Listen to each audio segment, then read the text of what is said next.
Salut à tous, Dimitri, cryptoparadise.consulting, ravi de vous retrouver aujourd'hui, ce vendredi 17 mars. Je vous retrouve pour une vidéo où nous allons parler de ce qui s'est passé ce week-end.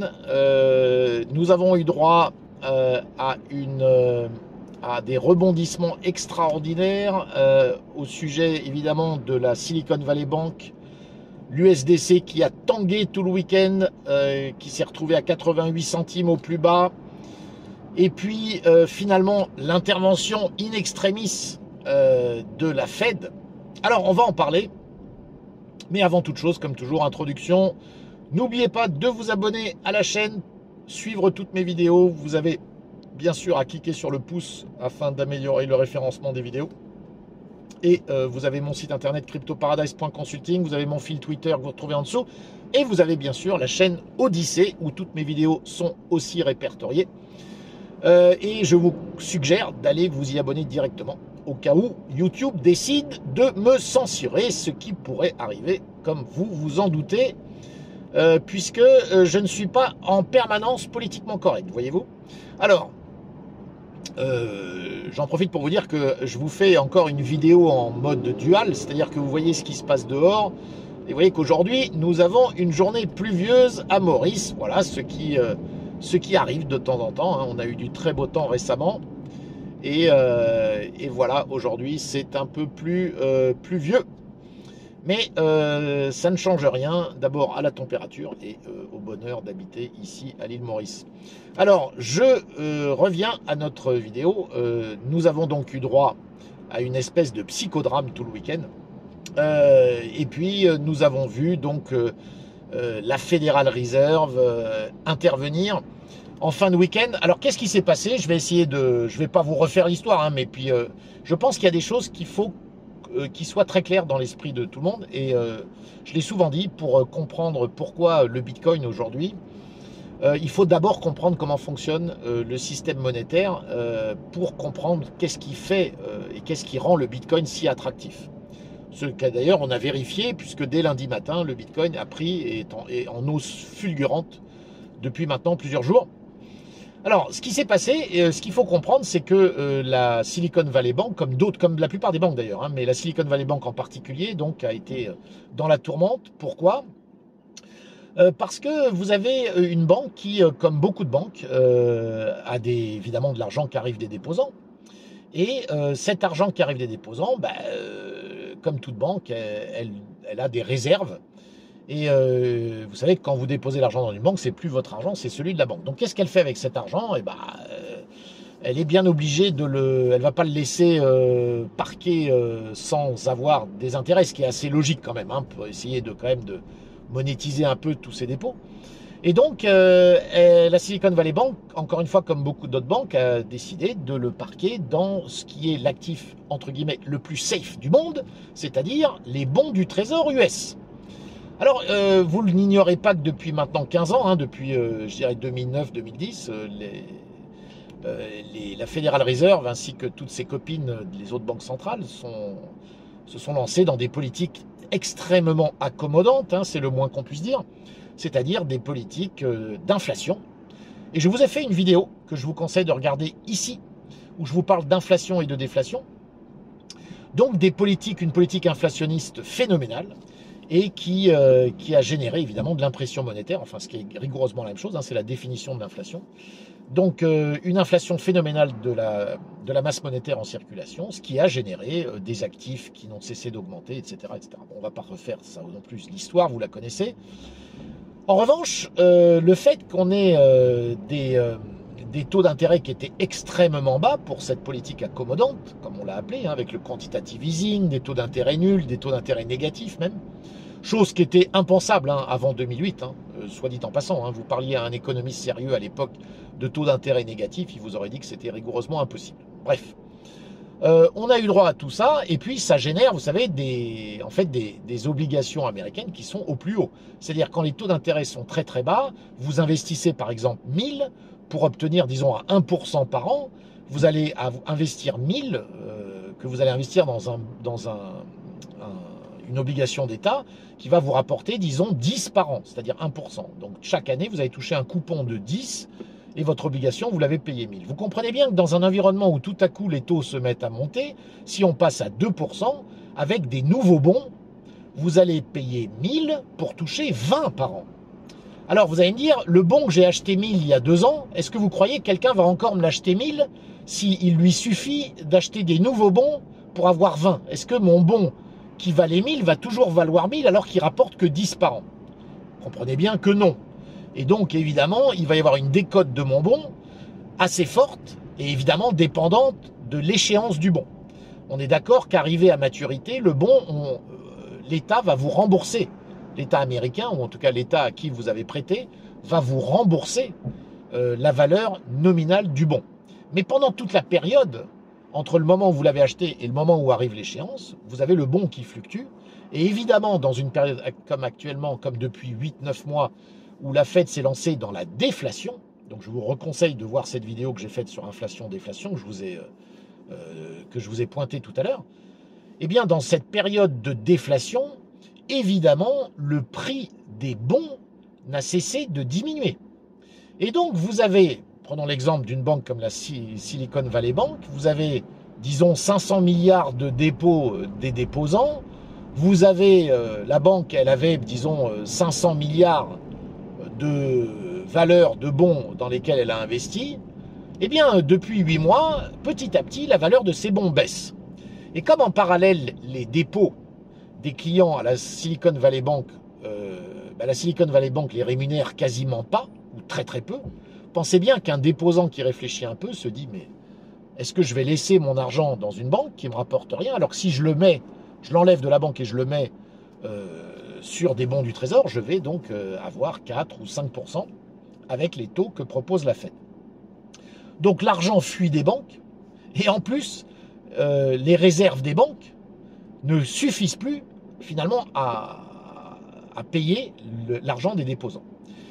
C'est-à-dire que si des dépôts se retirent, la banque elle est bien obligée à un moment donné de vendre ses réserves, c'est-à-dire les bons du Trésor, et à l'instant T, les bons du Trésor ont eu une décote très violente, puisque je vous ai fait les calculs tout à l'heure, on parle de 20, 30, voire 40% de décote sur des bons en fonction évidemment de leur échéance, de leur maturité.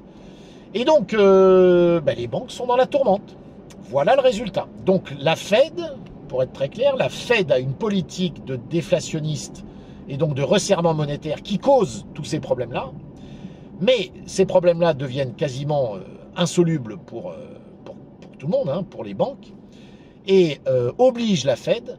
Alors c'était finalement ce psychodrame qui a eu lieu ce week-end. Pendant tout le vendredi soir, samedi, on a eu droit à Janet Yellen qui nous a promis qu'elle n'interviendrait pas.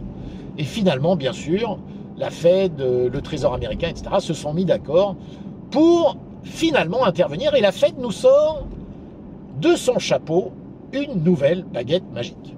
Alors, quelle est cette baguette magique qu'on attend depuis longtemps? Parce que vous savez, j'ai fait une autre vidéo où je parle du pivot. Vous savez, une chose qu'on attend depuis longtemps, c'est le pivot. C'est-à-dire à quel moment la Fed va décider de pivoter et donc de changer sa politique monétaire et évidemment de redescendre les taux. Eh bien, ce qui s'est passé là, c'est que pour ne pas rentrer là-dedans, et nous assistons, et là je fais une aparté, mais nous assistons finalement à ce moment où la Fed, vous savez, s'est coincée dans un tunnel, dans un étau qui ne fait que se resserrer. D'où le titre de ma vidéo, l'étau se resserre, parce que en fait, elle est dans un tunnel dans lequel elle s'est enfermée toute seule d'ailleurs. Elle et toutes ses copines, bien sûr, des banques centrales, avec d'un côté l'augmentation des taux dont on voit les conséquences immédiatement sur les marchés. C'est une catastrophe, avec le niveau de dette actuel partout. C'est impossible d'avoir une politique durable de remontée des taux. Impossible, on le voit. Et de l'autre côté, évidemment, l'envie de sauver le soldat dollar et bien sûr repartir sur du quantitative easing ou autre impression monétaire, quel que soit le nom qu'on va donner, ou la baguette magique qu'on va sortir du chapeau, c'est évidemment l'assurance de voir le dollar, la valeur du dollar baisser à nouveau et les actifs repartir en mode explosion. Alors, dans ce tunnel qui ne fait que se resserrer, la Fed, elle est complètement coincée et on assiste exactement à ça depuis ce week-end. Donc, ce qui s'est passé, c'est que finalement, cette Fed nous a sorti de son chapeau sa nouvelle baguette magique qui est de dire, pour un an, de proposer à toutes les banques une nouvelle facilité. Sans appeler ça du quantitative easing, vous voyez, Mais la facilité consiste à dire aux banques, bah, écoutez, vous allez remettre chez nous vos actifs, mais à la valeur nominale, c'est-à-dire au prix, donc les bons du Trésor au prix que vous avez payé il y a 3 ou 4 ans. Nous, on les prend à la valeur nominale, c'est-à-dire 1000, si je reprends l'exemple dont je vous parlais tout à l'heure. Si les banques devaient les revendre aujourd'hui, bah, elles se retrouveraient coincées. D'ailleurs, je fais une parenthèse, la Silicon Valley Bank doit bien être dégoûtée de tout ça, parce que ils ont dû, je crois depuis 15 jours, ils ont été obligés de revendre au prix du marché pas mal de leurs bons, et donc de faire des moins-values pour permettre aux gens, aux déposants, de récupérer leur argent. Et là, on leur sort d'un seul coup cette baguette magique, bah, ils se sont bien fait avoir, parce que leurs copains des autres banques, eux, ils vont pouvoir parquer leurs bons à la Fed, qui, en contrepartie, va leur proposer une facilité, une ligne de crédit, si vous voulez, évidemment avec de l'argent imprimé, bien entendu, de l'argent qui sort de nulle part, hein, imprimé ex nihilo, et cet argent va être donné aux banques à la valeur donc de leurs actifs tels qu'ils étaient il y a 2 ou 3 ans. Donc, est-ce que vous vous rendez compte, enfin je pense que oui, du niveau de supercherie de tout ce système, qui consiste pour la Federal Reserve de vous faire croire qu'ils sont rentrés dans une politique déflationniste que finalement ils ne peuvent pas se permettre, de remonter des taux qui ont des conséquences dramatiques sur les marchés. Et alors, ils ne vous disent pas qu'ils vont rebaisser les taux, mais finalement, ils permettent aux banques de venir se réfugier chez eux en remettant les bons à la valeur qu'ils avaient il y a 3 ans, au moment où les taux étaient très bas. Donc finalement, de ne pas à nouveau avoir les conséquences réelles de cette hausse des taux. On est en plein délire, les amis. Et la seule conclusion à laquelle on arrive, c'est que cet étau dans lequel les banques centrales sont maintenant totalement coincées, nous ont amené lundi matin d'assister médusés au réveil brutal du Bitcoin, qui tout à coup ne fait que monter. Et donc la réalisation par les acteurs économiques et les opérateurs que finalement le seul actif liquide, aujourd'hui vous en avez dans la panoplie d'actifs liquides, tout ce que vous avez, que ce soit de la monnaie, que ce soit des métaux précieux, vous les laissez à des tiers détenteurs à qui vous faites confiance. Sauf bien sûr à avoir l'argent liquide chez soi, bon, ou à avoir des barres d'or ou des pièces d'or chez vous. C'est possible, mais avouez que c'est compliqué, puis vous n'allez pas traverser des frontières avec ça, enfin bref, vous n'êtes pas du tout libre avec ce genre de choses, c'est plutôt pesant. La beauté du Bitcoin, c'est qu'elle vous permet de vous affranchir, de faire confiance à quiconque, si bien sûr vous avez les clés privées, et pour autant d'avoir un actif ultra liquide dont vous êtes le propriétaire direct, encore une fois, bien sûr en possédant les clés privées, et où personne, je dis bien personne, ne pourra jamais vous le confisquer.